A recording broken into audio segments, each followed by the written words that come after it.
Selamat sore Bapak Ibu Saudara yang terkasih di dalam Tuhan Yesus. Selamat berjumpa kembali dalam renungan sore hari ini untuk mengawali jam doa kita pada sore hari ini. Dengan tema Roh Kudus dan para pengikut Kristus, judul renungan pada sore hari ini, kebersamaan belum cukup. Diambil dari Yohanes pasal 21 ayat 1-14. Sebelum kita merenungkan firman Tuhan, mari kita berdoa dulu bersama-sama. Tuhan Yesus, terima kasih untuk sore ini. Terima kasih untuk firman-Mu yang akan kami renungkan bersama. Bukalah hati dan pikiran kami, agar kami dapat memahami, mematuhi akan firman-Mu ini dan melaksanakannya dalam kehidupan kami sehari-hari. Di dalam nama Tuhan Yesus, kami bersyukur dan berdoa. Amin. Kalau kita mendengar kata kebersamaan, pasti pemikiran kita senang, baik. Bersama kita bisa, demikian semboyan menghadapi COVID-19. Pada suatu sore, para murid Tuhan Yesus, sesama nelayan antara lain Petrus dan Yohanes, anak-anak Zebedeus, ada Yakobus di dalamnya dan 4 orang lainnya, berkumpul di pantai. Mereka belum ada perintah apa-apa setelah kebangkitan Tuhan Yesus. Mereka juga bukan pengangguran, mereka perlu makan. Waktu itu mereka berinisiatif untuk berangkat ke laut. Petrus yang menginisiasi, kita berangkat ke laut, karena waktu itu sore hari, waktu yang tepat untuk pergi melaut. Dan yang lain merespon, ayo kita pergi juga. Tapi pada malam itu, Bapak Ibu Saudara, mereka gagal. Mereka tidak menangkap apa-apa, tapi mereka juga tidak saling menyalahkan. Tidak ada yang mengatakan, ini sih gara-garanya. Jadi kita gagal. Coba kalau kemarin atau malam kemarin kita begini. Tentu nggak begini. Tapi mereka tidak begitu Bapak Ibu Saudara. Karena ada kesehatian di dalam mereka. Kebersamaan belum cukup tanpa kesehatian. Tuhan Yesus hadir di tengah murid-muridnya. Dan mereka tidak menyadari bahwa itu Tuhan Yesus. Karena Tuhan Yesus hadir di tengah keseharian mereka saat mereka sedang bekerja, bukan di saat mereka sedang ibadah atau dalam persekutuan, seperti pada pertemuan sebelumnya. Dan mereka tidak mengenali Tuhan Yesus, tidak menyadari bahwa itu Tuhan Yesus. Tuhan Yesus menyapa mereka, anak-anak, apakah kamu sudah memperoleh lauk pauk? Tuhan Yesus sebagai Bapa yang sayang kepada anak-anaknya, Dia ingin tahu bagaimana respon mereka. Dan mereka menjawab, asal-asal saja karena mereka tidak menyadari itu siapa. Tidak ada, mereka cuma menjawab begitu. Mereka tidak menjawab tidak ada guru atau tidak ada Bapa atau tidak ada Tuhan. Tapi mereka hanya menjawab tidak ada. Tapi Tuhan Yesus sangat mengerti keadaan mereka dan Tuhan Yesus memberi perintah. Tebarkanlah jalamu ke sebelah kanan, maka kamu akan memperolehnya. Apa bedanya kiri dengan kanan? Itu sama sekali tidak masuk akal. Tidak sesuai dengan perhitungan nelayan dan sebagainya. Karena hari sudah terang, itu sudah dekat ke darat, jadi airnya dangkal. Itu bukan perintah asal perintah, tapi perintah yang mengandung janji. Dan pasti, dan sudah terbukti. Ada kuasa kebangkitan Tuhan Yesus. Misinya mengalahkan maut sudah tuntas.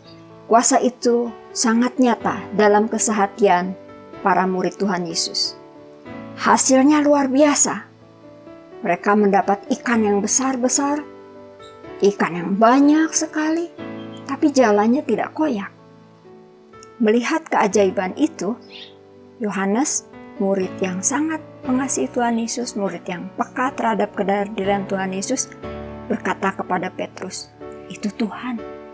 Begitu mendengar itu adalah Tuhan, Petrus yang gercep gitu ya kalau istilah anak sekarang, cepat tanggap, langsung ambil baju, terjun ke danau.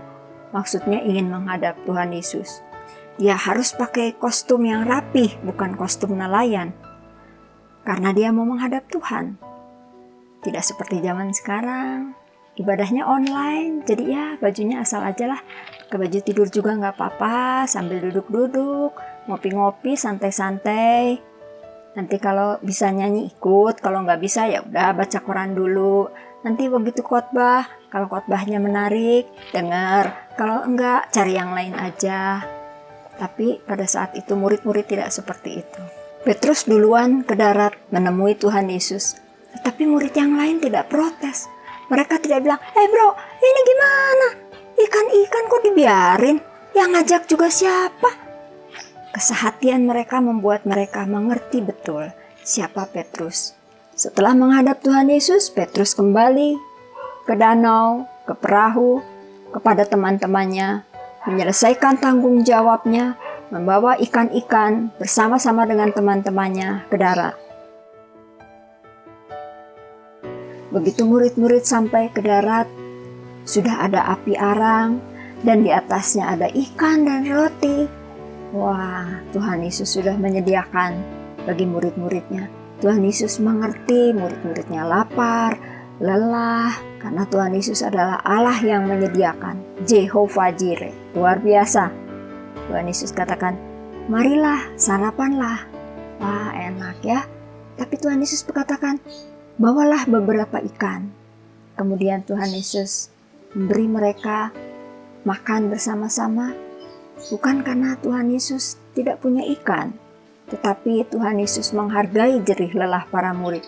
Tuhan Yesus ingin bekerja sama bersama murid-murid.